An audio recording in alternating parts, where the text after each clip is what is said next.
más mujeres. Y claro, no te quieres ver en ese espejo, no quieres mirarte y decir, yo soy... Muy buenas noches desde la sala Abraham Valdelomar en la Feria Internacional del Libro de Lima. Expone en estos momentos Lorena Álvarez, autora del libro No te mato porque te quiero.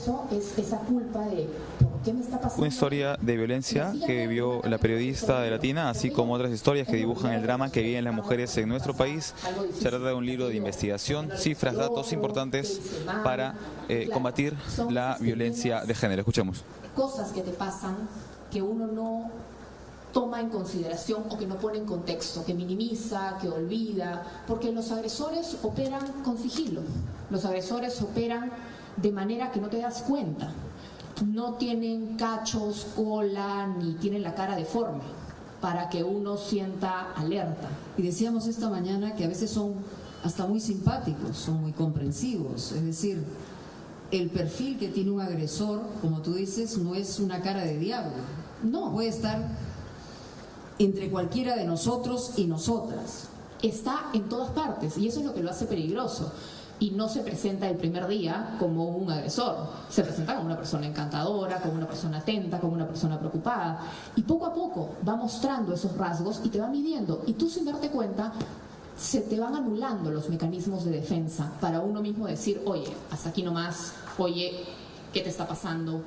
Y es así como te empieza a envolver y acabas envuelto en una maraña de la que no necesariamente eres realmente consciente. O cuando ya eres consciente, no sabes cómo salir, porque te enfrentas al ¿qué van a decir en mi casa? ¡Qué vergüenza! ¿Cómo me va a haber pasado a mí? Y en mi caso, además, era, yo soy una persona pública. Si todo el mundo se entera, ¿qué cosa voy a hacer? ¿Cómo te respondiste? Me respondí que yo quería vivir. Y tenía que recuperar mi libertad y tenía que sacar fuerzas de donde sea. Y recuerdo que aquella madrugada toqué la puerta de casa de mi mamá, estaba mi mamá con mi hermano, y llegué corriendo hasta la cama de mi mamá, salté a la cama de mi mamá y me puse a llorar. Y creo que mi mamá ni me entendió muy bien qué cosa le estaba diciendo, cómo se lo estaba diciendo, porque estaba oscuro, no se entendía. Mi hermano estaba parado en la puerta también sin comprender. Y con el pasar de las horas como que recién íbamos entendiendo y desde el inicio fue denuncia. En realidad también está Cilia Flores, que es mi abogada, y ella fue la primera llamada que hace mi mamá. Y ella era la que estaba con la sangre más fría. Y fue como que, ¿eso te ha pasado? De ninguna manera. Acá vamos a la comisaría y punto. No hay otro camino. Claro, mientras van pasando... ¿Tú lo pensaste 2 veces o al escuchar a tu madre fue la primera reacción? Cuando fui donde mi mamá, fui a pedir ayuda porque tenía miedo de que a mí me iba a faltar valor y necesitaba el apoyo del entorno. Y eso es muy importante, el apoyo del entorno, porque uno mismo le flaquean las piernas. Si no hubiera tenido el apoyo de todos ellos, yo creo que no la hacía. Vamos a seguir en la ruta. Cuando decides hacer la denuncia y comienza tu peregrinación dentro del sistema judicial, porque de eso, digamos, ese es el valor que tiene esta publicación, es decir, ¿a qué te enfrentas? ¿Qué tipo de sistema te enfrentas, Lorena Álvarez, como se pueden enfrentar muchísimas mujeres en el Perú? Te enfrentas contra un sistema que no te entiende, porque tú crees que, en mi caso yo hablo castellano y el policía en la comisaría también hablaba castellano, pero parecía que hablábamos un idioma distinto. Yo me acuerdo que en el momento que me paré ya frente al oficial que iba a tomar el suboficial que iba a tomar el parte y le dije, vengo a poner una denuncia de violencia física y psicológica. En ese momento cuando lo dices, para empezar, es como fuerte, se hace todo bien real. Una cosa es pensarlo, sentirlo, padecerlo y otra cosa es verbalizarlo. Como cuando uno va a estos tratamientos de adicciones, que parte del tema es reconocerte. Asumirlo. Entonces es el momento donde tú te reconoces como víctima y es fuerte. Y me acuerdo que me dijo, bueno, ok, empecemos. Cuénteme. Y yo le dije, bueno, todo empezó el 22. Señorita, hoy es 28. Sí, yo sé, pero el 22. Señorita, hoy es 28. No, yo sé, pero el 22. Señorita, ¿su denuncia es del 28 o es del 22? Decídase. Ya ahí te quieres ir. Yo fui con Cilia. Cilia me acompañó a la comisaría y fue ella, como abogada, que tiene mayor manejo del lenguaje policial, de la manera, que logró explicar al policía, y está contado en el libro, que por favor permita explicar qué cosa es lo que quería decir del 22. Pero la mayoría de mujeres no va con una abogada a la comisaría, va sola. Entonces, ese es el problema. Yo, si hubiera estado sola, me hubiera ido. ¿Y cuántas mujeres se hubieran ido también? Hubieras desistido. Sí, claro, porque desde ese momento, o sea, no es que no estaba consciente de la fecha, algo le quería decir del 22. Porque hablabas de un proceso, no de solamente una situación determinada. Además estás hablando de un parte policial que luego va para una fase de garantías. Entonces tiene que ser lo más específico posible, porque hay una diferencia legal incluso entre una emoción alterada o planificar agredirte. Y yo lo que trataba de explicar era eso. ¿Por qué es el título? No te mato porque te quiero, porque además es una frase que te penetra, que te genera temor, que te da escalofríos. Es una circunstancia que configura no solamente un momento, sino un pensamiento, un sentido de pertenencia hacia el otro y configura también, es decir, mira, yo te perdono la vida porque tengo un sentimiento por ti. Agradece. Agradece. Es que son los límites equivocados bajo los cuales muchas veces se construyen relaciones. En la medida que no te mate, todo lo que está antes está permitido, porque tú eres mi propiedad, por tanto yo puedo hacer lo que quiera contigo y a ti te toca asumirlo. Esta frase fue la que marcó mucho cuando la denuncia salió en el diario Trome. Incluso se hizo un hashtag, recuerdo que cuando se hizo, yo revisaba las redes sociales esos días y veía que era lo que a todo el mundo lo había impactado. Incluso ya cuando vino San Valentín, este último San Valentín, alguien me mandó un meme que decía: feliz San Valentín, Lorena, no te mato porque te quiero. Entonces me convenció aún más que ese debía ser el título del libro, que en realidad son las frases equivocadas, que no son las únicas, y las hemos escuchado en los últimos días. En el caso de Juanita Mendoza, Snyder le dice a su expareja, que era la hermana: te voy a dar donde más te duele. En el caso de Avi, también: si no eres mía, no vas a ser de nadie, antes muerta que verlo con otro, más te pego, más te quiero. O, hasta en Vals: tú eres mi propiedad privada. Todo eso te cosifica al final del día.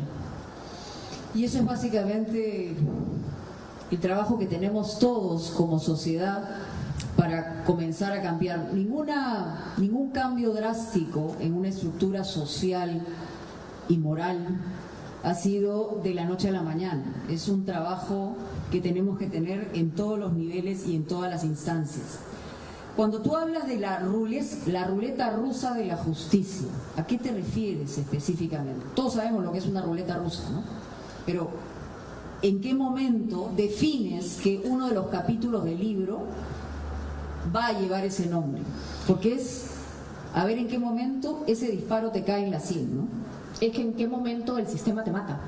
Porque al final, y lo he tratado de reflejar en el libro, uno pasa de un agresor a otro agresor, y ese agresor es el sistema de justicia, donde no solamente es un agresor, es un torturador, porque tiene sus plazos, sus formas, su manera de hacer las cosas. A ti no te toca quejarte, no te toca buscar cambiarlo, no te toca opinar, no te toca más que hacer lo que te dice cuando te lo dice. Te dice: salta, salta, ven, ven, cámbiate de silla, quítate la ropa, póntela, y si no quieres, bueno, pues asume las consecuencias de tus acciones. Esta es la justicia del papelito, esta es la justicia de los sellitos, es la justicia de espera, que hoy día el policía no está de turno, entonces tu expediente está guardado porque nadie más lo tiene, y así. O, por ejemplo, para la apelación de una parte de mis garantías, no subía la apelación, porque no encontraban el expediente. Tan sencillo como, entre tantos expedientes, no lo encontraban. Y no podía subir mi expediente porque estaba perdido. Y eso que estamos, digamos, no estamos centrándonos en el tema de corrupción, estamos hablando de cómo está planteado el sistema para que tarde lo suficiente como para que no sigas adelante. Está hecho para que desistas, te canses o se te acabe la plata. también, que ya no tengas recursos pues, para seguir pagando abogados, para seguir mandando escritos, para seguir asumiendo tu defensa, porque además los abogados de oficio tampoco alcanzan. Y por ejemplo, una estadística que buscábamos en el libro, Maribel Figueroa me ayudó, periodista, investigadora, para tratar de encontrar la estadística, y un dato que fue imposible de encontrar, porque nadie lo ha considerado, es ¿en qué momento, cuál es el porcentaje de mujeres que denuncian que desisten? No lo tienen registrado. ¿En qué etapa desisten del proceso? Porque eso es muy importante para que las cosas cambien. ¿Cuántas veces pensaste tú en, hasta lo que has llegado, que es solamente a garantías, en desistir de seguir adelante con esta denuncia? Internamente, muchas veces, pero nunca lo verbalicé porque ya sentía un compromiso con lo que estaba haciendo. Pero claro, es la pelea contigo mismo. La pregunta es, ¿cuántas veces tú dices, ya no doy más? Todo el tiempo. Por eso es que al final la decisión de mi terapeuta, la decisión con Cilia, la decisión con Tatiana, que también ve el proceso de difamación agravada, es que a mí no me cuentan nada, salvo que yo tenga que ir a la audiencia, salvo que tenga que pasar por un peritaje, a mí no me dicen nada. Yo no sé en qué van las cosas, si van a hablar con los jueces, si ha salido alguna resolución. A mí me tienen lo más lejos del proceso, porque cada vez que sé que viene una audiencia, yo no duermo una semana, me dan ataques de ansiedad, porque es volver a vivir lo mismo, es volver a narrarle al juez, al secretario, al perito, qué cosa pasé, cómo pasé, por qué lo pasé, y es como regresar a ese 28 de septiembre todo el tiempo. ¿Cuál ha sido tu último círculo del infierno? Porque también hay un capítulo que hablas y aludes a la gran obra de Alighieri, de los círculos del infierno. ¿Cuál ha sido para ti el círculo más doloroso, más terrible? ¿Hablamos de la agresión misma o el proceso posterior a la agresión? No, el proceso posterior. Al final han pasado 10 meses y sigo en etapa de apelación de garantías. O sea, mi caso ni siquiera llega a la fiscalía, mi caso ni siquiera está en mesa de partes en fiscalía para que lo investiguen. Además, 10 meses después, ¿qué cosa van a investigar? ¿Qué cosa van a encontrar? ¿Qué nuevas pruebas van a encontrar 10 meses después? ¿Tú te imaginas pasar un peritaje 10 meses después? Yo hago terapia una vez por semana, a veces 2 veces por semana, dependiendo de en qué coyuntura esté. Evidentemente tengo que tener una mejora emocional. Entonces, ¿qué diría mi peritaje? Yo los tengo todos. Yo he pasado peritaje físico, el peritaje psicológico del Ministerio de la Mujer, el peritaje psicológico del Instituto de Medicina Legal. He hecho terapia meses ordenada por la Corte en el Ministerio de Salud, que emitió un informe. Y tengo que seguirles demostrando que soy una víctima. Eso no es justo, pues. En algún momento más de una persona debe haber pensado que siendo una mujer de televisión, una persona con cierto poder, una persona con instrucción, no puede estar enfrentando una circunstancia de esta naturaleza y que podría haber acortado capítulos, pero evidentemente no ha sido así. Pero yo creo que hasta en una parte me fue peor. ¿Te acordarás la entrevista con Punto Final? Donde yo comenté y te mostré el papel que me habían dado el peritaje de medicina legal y el psicológico para enero. En ese momento estábamos en septiembre, en octubre ya estábamos, primeros días de octubre, y que era a finales de enero. Yo solamente lo mencioné. Me llamaron, a raíz de terceros se comunicaron conmigo y dijeron que ok, ya me iban a cambiar la fecha del peritaje, pero que la verdad mejor dejara de hablar porque los había molestado, que eso que esté haciéndoles ruido y que la orden que se había dado es que fuera un peritaje muy estricto. Yo tenía la culpa de que citen para 3 meses. O sea, mi culpa era haberlo dicho en Televisión Nacional. Yo ni siquiera me estaba quejando, yo no le estaba pidiendo un favor. Yo simplemente estaba diciendo un hecho puntual. Acá está mi sello donde dice que mi peritaje es en enero. Pero se molestaron. Y el problema no es que te citan en enero porque les da la gana de citarte en enero, es porque no hay peritos, pues. Entonces, una vez más, la culpa se traslada a la víctima y no al agresor. La culpa siempre la tiene la víctima, y la que está obligada a pasar todos los peritajes es la víctima, porque si la otra persona no pasa los peritajes, no pasa nada. A la otra persona le dieron garantías básicas y sencillas, sin peritaje psicológico, sin audiencia. Hay un dictamen fiscal en estos momentos en la apelación que dice que sus garantías deben ser revocadas inmediatamente. Bueno, yo sigo esperando que la justicia acate lo que dice el fiscal. Impunidad con M de mujer es el otro capítulo. ¿Cuál es, digamos, el espíritu de esa parte del libro?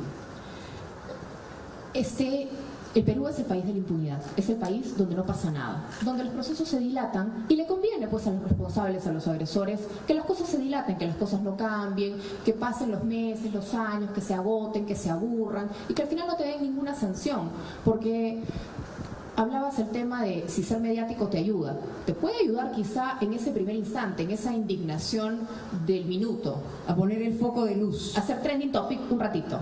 Pero cuando los reflectores se apagan, el olvido nos llega a todos. Porque además mañana habrá un caso más monstruoso y más horroroso por el cual deberemos indignarnos. Entonces al final no consigues nada. La impunidad, se supone que quieren proteger a las mujeres, pero no lo acaban haciendo. Y además, en el sistema de justicia tienes muchísimas mujeres, mucho más machistas todavía que los operadores de justicia hombres.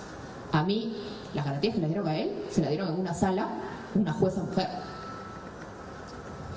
El dolor purifica. Esa frase a mí en el libro me ha generado una reflexión que va más allá de los temas sociales, que hasta cierto punto incluso van hacia los temas religiosos, donde la purificación... Bueno, eso ha sido la presentación del libro No te mato porque te quiero, de la periodista Lorena Álvarez en la Feria Internacional del Libro. Con más información volvemos más adelante. A mí